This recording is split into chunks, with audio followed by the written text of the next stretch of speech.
Yeah, so how do you initially get hired as a growth marketer? This is really, it's an interesting question, especially because there's like no predetermined path or single path to becoming a growth marketer. I think, like I said, there are essentially like 3 basic skill sets that are important and that like hirers or interviewers are going to be looking for when you talk to them. Analytical capability, channel-specific expertise, and that like strategic thinking, cross-functional project management, like leadership type stuff. I think if you're new, you don't need to necessarily have like outside of the channel-specific expertise, which is the hardest thing to get. Like you can't, if you're not a growth marketer, it's hard to have expertise and like or experience in a specific channel. But the other 2 are very easy for you to kind of get your hands on and to learn about. So for me, I got into the world of growth marketing coming from community management, brand marketing, kind of like just a broader, more like less analytical marketing background. And I think I had mainly the expertise in like the strategic thinking, project management, cross-functional relationships.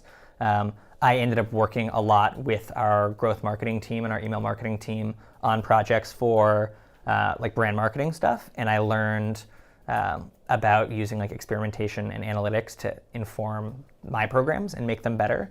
Like I leveraged what I was good at and then started learning about the kind of areas that I did not have expertise in to kind of at least have a decent foundation, even if not in a professional context, around like how do like the specific channels work and like what type of analytical experience or expertise do I need to be good enough. So the good news is like outside of probably channel level expertise, and you can get that even like in email marketing, go find an email marketing course on Udemy or whatever. You can get some of that. Paid acquisition is probably a little bit harder unless you have like some money that you can have like to throw around to like test doing that stuff. But like on the analytics side, there's no reason that if you actually really want a growth marketing job and you don't have a strong analytical background, you shouldn't go on to some online learning site and teach yourself to learn, like to do SQL. A, like having the skill is good, but B, I think even more importantly, you can tell and you can show your interviewer that you went out and taught yourself SQL and you show that like you're a quick learner, you have a desire to get better, and like that alone would stand out to me. And I've actually had people that I have interviewed in the past that didn't have a lot of these skills that I was looking for and taught themselves or like learned it specifically for this role or this job. And they immediately jumped to the top of the pile for me because it showed that hunger and that aptitude to learn. So like going and teaching yourself these skills is really important. And I think like the analytics and the channel specific one, at least for certain channels, is not super hard to do. It's all about just like having the hunger and the drive. And then like beyond having the skills, just like understanding the basic foundations of how growth works in the context of the business that you're interested in. So like go to growthhackers.com, check out a handful of those growth studies from different businesses, find one that is similar to a business or a company that you want to work at. Like learn about how they did growth and like how did they start their business, what were their frameworks, what are the channels that they used. It'll be very applicable, and then you can go into that interview with a strong understanding probably of how this business actually thinks about their growth model and like what are opportunities for them to grow. I think if you come in without any experience, over-index on like showing that you did a lot of homework, that you really, really want this job. Come with like ideas ready to go. Like come in with like cool ideas about experiments they should run.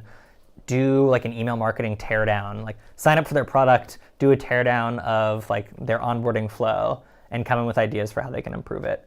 Those are the things that would impress me and would very easily allow me to like overlook a lack of expertise or experience in a specific functional area that I want, because I know this person is super teachable, they're hungry, and they will probably be better in 1 year than someone who has more experience now that doesn't have that same drive.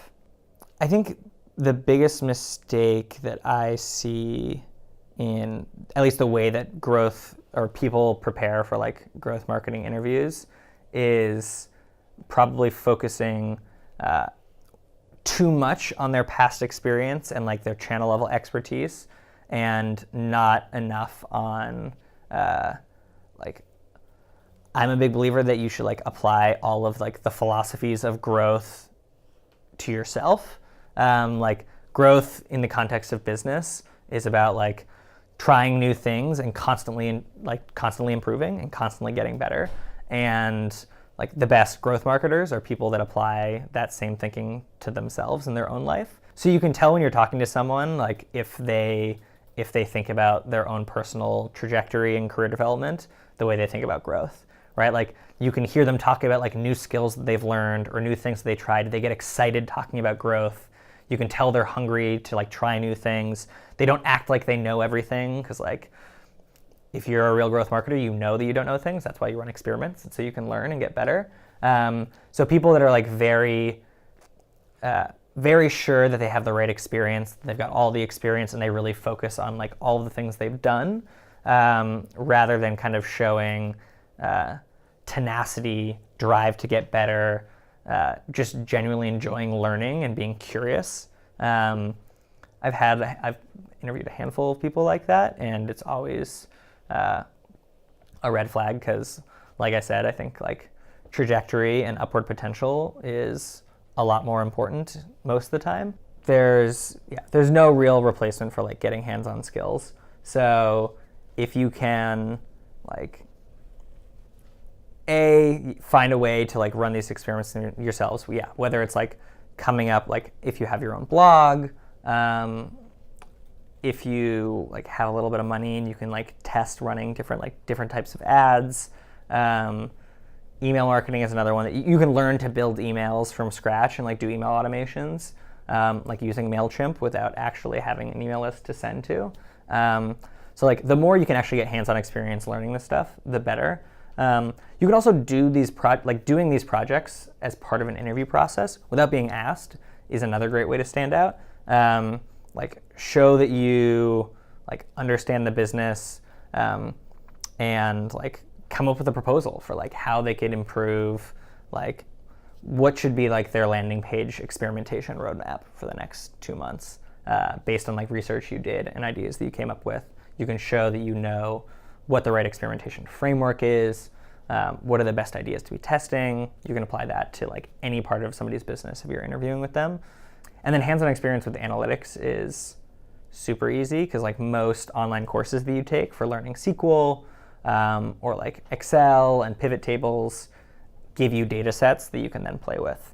And that's, I mean, especially with analytics, there's no replacement for just getting in there with a big old data set and just playing around with it and like figuring out how you can actually like explore that data, get real learnings, understand it better, and start pulling out some insights.